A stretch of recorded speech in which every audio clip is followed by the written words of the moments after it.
Hello bachcho, let's see this question. The question says these questions consist of two statements each printed as statement 1 and statement 2.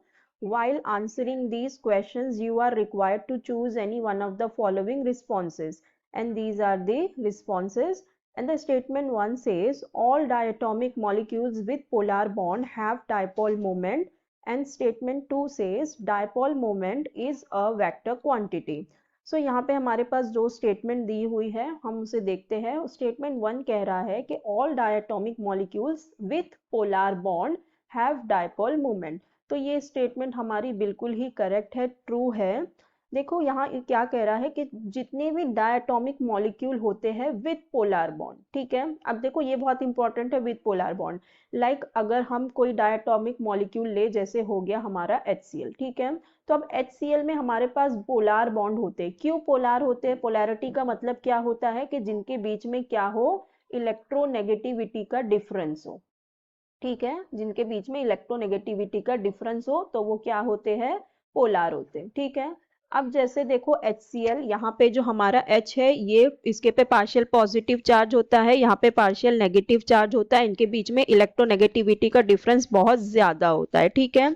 सो यहाँ पे देखो ये हमारा एक diatomic molecule है HCl, एक डायटोमिक मॉलिक्यूल है विथ पोलर बॉन्ड। यहाँ पे क्या है, पोलर बॉन्ड भी, ठीक है, ये विथ पोलर बॉन्ड।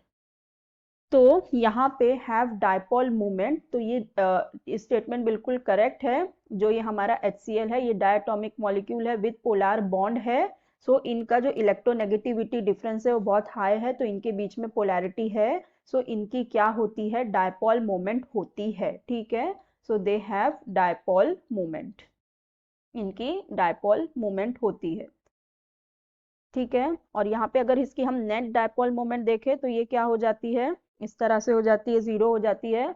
और अगर हम इनकी डायरेक्शन देखें तो ये क्या होती है, इस तरह से होती है, मतलब होती है less electronegative to more electronegative की तरफ होती है, ठीक है। तो मतलब अगर पॉजिटिव और नेगेटिव हो, सो पॉजिटिव टू नेगेटिव की तरफ होती है, ठीक है, इनकी डायरेक्शन। और देखो हमें यहाँ पे ये पोलर बॉन्ड बहुत जरूरी है, क्योंकि अगर हम ऑल डायटोमिक मॉलिक्यूल देखें, फॉर एग्जांपल अगर हम बात करें O2 की, Cl2 की, ठीक है। सो ये क्या होंगे, ये नॉन पोलर है। क्यों नॉन पोलर है?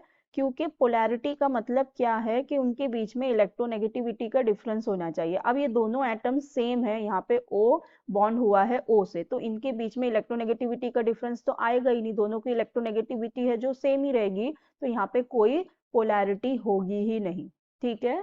सो ये पोलर बॉन्ड वाले नहीं है। तो हम खाली किसके बारे में कहा है, all diatomic molecule with polar bond, so they have dipole moment, तो ये बिल्कुल ही करेक्ट स्टेटमेंट हुआ। अब जो नेक्स्ट हमें दिया हुआ है स्टेटमेंट 2 में, हमें ये कह रहा है कि dipole moment is a vector quantity. Yes, this is also true. क्यों डायपोल मोमेंट हमारी वेक्टर क्वांटिटी है? बिकॉज ये डिपेंड करती है मैग्नीट्यूड पे भी, एज वेल एज डायरेक्शन, पे भी। हमने फिजिक्स में पढ़ा हुआ है वेक्टर क्वांटिटी क्या होती है, जो डिपेंड करे मैग्नीट्यूड पे भी और डायरेक्शन पे भी। तो ये डेफिनेटली डायरेक्शन पे भी डिपेंड करती है। हमने अभी देखा इसका डायरेक्शन कहाँ होता है, less electronegative to more electronegative की तरफ होता है। तो हमारी स्टेटमेंट 1 और स्टेटमेंट 2 दोनों ही बिल्कुल करेक्ट है। लेकिन जो हमारी स्टेटमेंट 2 है वो स्टेटमेंट 1 को एक्सप्लेन नहीं कर रही है, ठीक है। सो हमारा करेक्ट ऑप्शन कौन सा हो जाएगा, देखते हैं। If both statements are true and the statement true is the correct explanation, नहीं एक्सप्लेनेशन नहीं करी, तो if both statements are true but the statement 2 is not the correct explanation of statement 1, तो ये हो जाएगा। सो हमारा करेक्ट ऑप्शन हो जाएगा option D. So I hope you understood the concept well. Best of luck, thank you.